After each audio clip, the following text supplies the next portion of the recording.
Welcome back to the channel dear student. देखिए 20 मई को आपका एग्ज़ाम है। जी हाँ, 20 मई को आपका एग्ज़ाम होगा और अभी लगभग 1 से 1.5 महीना ही बचा हुआ है।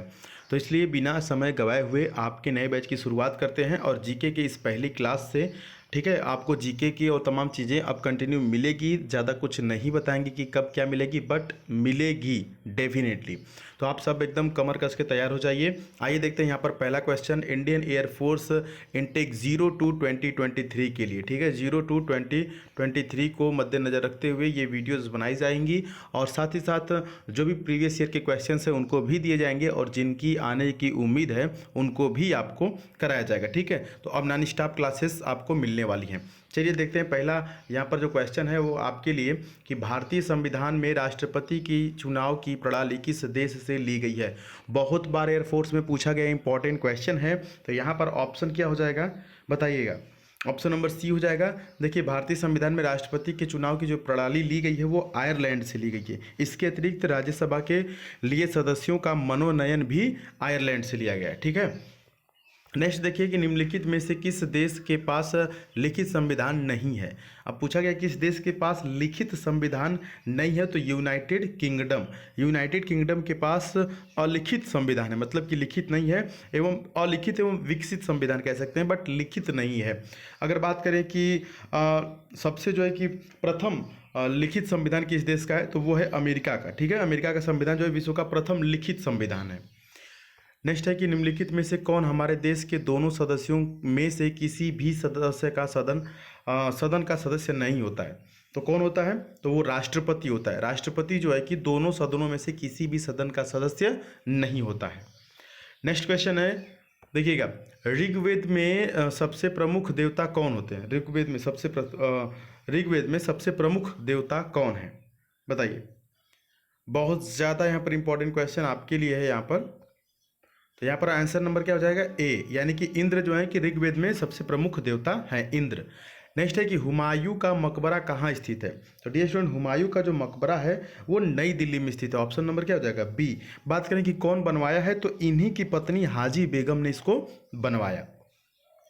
नेक्स्ट देखिए क्वेश्चन है कि पूना समझौता महात्मा गांधी और के बीच हुआ था। तो जो पूना का समझौता हुआ था वो महात्मा गांधी और B.R. अम्बेडकर यानी कि डॉक्टर भीमराव अम्बेडकर के बीच हुआ था। नेक्स्ट क्वेश्चन है कि निम्नलिखित में से कौन सा भारत में मौद्रिक नीति का घटक नहीं है। तो यहाँ पर ऑप्शन क्या हो जाएगा, ऑप्शन नंबर डी हो जाएगा सार्वजनिक ऋण। अगला क्वेश्चन आपके लिए है कि एक आर्थिक व्यवस्था जिसे निजी तथा राज्य के उपक्रम को मिलाकर बनाई जाती है वह डैश कहलाती है। तो वो सार्वजनिक ऋण नहीं कहेंगे, इसको क्या कहेंगे। क्वेश्चन एक बार फिर से देख लेते हैं। क्वेश्चन में ये है कि एक आर्थिक व्यवस्था जिसे निजी तथा राज्य के उपक्रम को मिलाकर बनाई जाती है वह मिश्रित व्यवस्था कहलाएगी। डी स्टूडेंट, ऑप्शन नंबर क्या हो जाएगा, डी से हो जाएगा मिश्रित अर्थव्यवस्था। चलिए अगले क्वेश्चन की तरफ बढ़ लेते हैं। यहाँ पर अगला है कि किस प्रकार की बाजार व्यवस्था में बाजार अथवा उद्योग पर कुछ ही विक्रेताओं का वर्चस्व होता है बताइए। तो यहाँ पर ऑप्शन नंबर सी हो जाएगा अल्पाधिकार। अगला है कि निम्नलिखित में से अधिकतम जैव विविधता किसमें होती है। तो ये होती है उष्णकटिबंधीय क्षेत्र में। ऑप्शन नंबर क्या हो जाएगा डी। नेक्स्ट क्वेश्चन है कि अंडमान तथा निकोबार द्वीप समूह में सबसे ऊंची चोटी कौन सी है। बहुत ज़्यादा इंपॉर्टेंट क्वेश्चन है और आपको बताना है कि कौन सा आंसर यहाँ पर सही है। आप खुद भी देखते चलिए कि आपको कितने क्वेश्चंस आते हैं। तो यहाँ पर बात करेंगे इस प्रश्न की, तो यहाँ पर ऑप्शन नंबर क्या हो जाएगा सी सैडल पीक, यानी कि सैडल चोटी जो है कि सबसे ऊंची है। नेक्स्ट देखिए भारत में सबसे बड़े क्षेत्र में फैले हुए वन कौन से हैं। तो यहाँ पर ऑप्शन नंबर बी हो जाएगा उष्णकटिबंधीय वर्णपाती वन जो है कि सबसे ज़्यादा एरिया में फैले हुए हैं। पृथ्वी की सतह की सबसे ऊपरी परत को कहते हैं, तो क्या कहते हैं, इसको क्या कहते हैं, भूपर्पटी, यानी कि भूपर्पटी या क्रस्ट कहते हैं ऊपरी सतह को, पृथ्वी की सबसे ऊपरी सतह को। अगला निम्नलिखित में से कौन कंप्यूटर में अस्थायी रूप से डाटा संचित करता है। तो ये रैम है। ठीक है, सॉरी रोम इसको बोलेंगे ना, ROM। इसका फुल फॉर्म भी आपके एग्जाम में पूछता है डियर स्टूडेंट। तो इसका फुल फॉर्म क्या होगा, रीड ओनली मेमोरी। याद था आपको, अच्छा चलो याद था ना। तो आप रैम की स्पेलिंग के साथ कह सकते हैं, या हिंदी में भी आप लिख सकते हैं, स्पेलिंग नहीं आता हो तो रैम की फुल फॉर्म आप कमेंट बॉक्स में कमेंट कीजिए, ठीक है। रोम का हमने बताया रीड ऑनली मेमोरी, लेकिन रैम का फुल फॉर्म क्या होगा, RAM। नेक्स्ट क्वेश्चन है, निम्नलिखित में से कौन एक संयोजी उत्तक नहीं है, बताइए। यहाँ पर ऑप्शन नंबर सी हो जाएगा त्वचा। त्वचा एक संयोजी उत्तक क्या है, त्वचा एक संयोजी उत्तक है, लेकिन पूछा गया है कि नहीं है तो त्वचा। नेक्स्ट क्वेश्चन है कि निम्नलिखित में से कौन सी एक निष्क्रिय गैस है, तो डियर स्टूडेंट आर्गन जो है कि निष्क्रिय गैस है। अगला क्वेश्चन देखेंगे कि प्रकाश संश्लेषण क्लोरोफिल तथा डैश की उपस्थिति में होता है, तो किसके होता है, प्रकाश संश्लेषण सूर्य का प्रकाश और क्लोरोफिल की उपस्थिति में प्रकाश संश्लेषण होता है। अगला है कि साबूदाना का बुलबुला डैश के कारण गोलाकार प्राप्त होता है, तो किसके कारण होता है, पृष्ठ तनाव के कारण। कर्नाटक संगीत में अलापना हिंदुस्तानी शास्त्रीय संगीत के डैश के समान होता है, तो किसके समान होता है, जी हाँ, आलाप के समान होता है। ऑप्शन नंबर सी सही हो जाएगा। अगले क्वेश्चन की तरफ बढ़ते हैं डियर स्टूडेंट। अगला है कि नेक्स्ट क्वेश्चन है मिलियन म्यूटिनीज नाव पुस्तक के लेखक कौन है, तो यहाँ पर ऑप्शन नंबर क्या हो जाएगा, डी, यानी कि VS नायपाल। कौन है, VS नायपाल। नेक्स्ट क्वेश्चन की बात कर लेते हैं। अगला क्वेश्चन है कि अंतर्राष्ट्रीय श्रम संगठन यानी ILO का मुख्यालय कहाँ पर है, तो इसका मुख्यालय है जेनेवा में।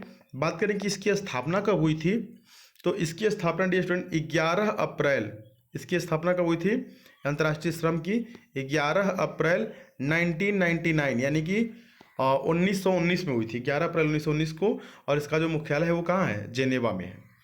नेक्स्ट क्वेश्चन है कि राष्ट्रीय शिक्षा दिवस प्रत्येक वर्ष डैश को मनाया जाता है, तो देखिए राष्ट्रीय शिक्षा दिवस जो है वो मनाया जाता है 11 नवंबर को प्रत्येक वर्ष, लेकिन ये किसकी जन्म दिवस के उपलक्ष्य में मनाया जाता है, तो जो भारत के प्रथम शिक्षा मंत्री थे, भारत के प्रथम शिक्षा मंत्री कौन थे, डॉक्टर मौलाना अबुल कलाम आज़ाद, उन्हीं के जन्म दिवस के उपलक्ष्य में 11 नवंबर को राष्ट्रीय शिक्षा दिवस मनाया जाता है।